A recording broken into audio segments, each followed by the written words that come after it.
ఒక ఆలోచన జీవితాన్నే మార్చేస్తుంది. ఈ సూత్రమే మంత్రంగా అనేక అంకుర సంస్థలు వెలుగులోకి వచ్చాయి. అయితే ఇవన్నీ ప్రతిఫలాన్ని ఆశించి చేసినవే. కానీ నిజామాబాద్లో ఓ ఆలోచన పేదవారికి ఉపయోగపడుతోంది. కేవలం గోడ మీద రాసిన రాతలు నిర్భాగ్యులకు ఆసరాగా నిలుస్తున్నాయి.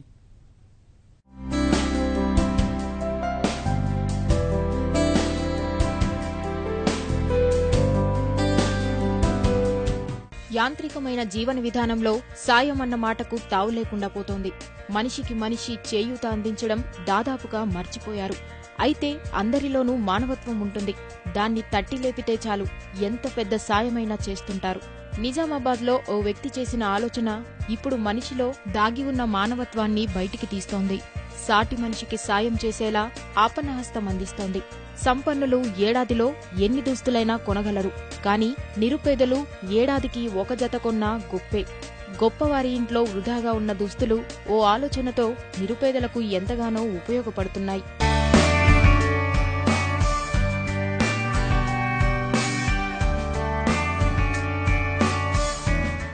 నిజామాబాద్ ఖలీల్వాడీలోని రాజీవ్ గాంధీ ఆడిటోరియం వద్ద ఖాళీగా ఉన్న గోడకు రాసిన రాతలు ఎందరో నిరుపేదలకు దుస్తుల అవసరాన్ని తీరుస్తున్నాయి.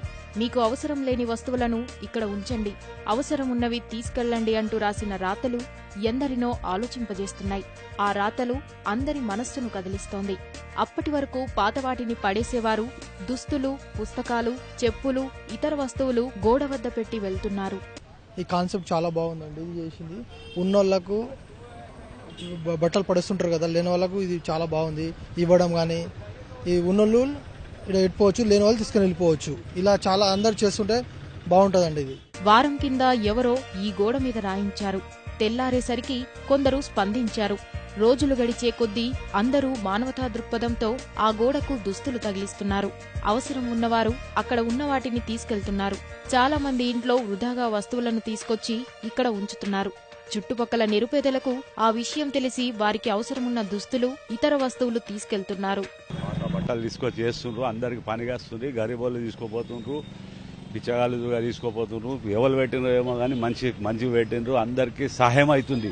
ఇంకా తీసుకొచ్చేటోళ్ళు తీసుకొస్తుండ్రు, కొండబోటోళ్ళు కొండపోతుండ్రు. ఇక మంచిగానే అవుతుంది. ఇక లేనోళ్ళు తొడుక్కుంటున్నారు. ఒక్కొక్కళ్ళకి బట్టలు లేదు కానీ అట్టనే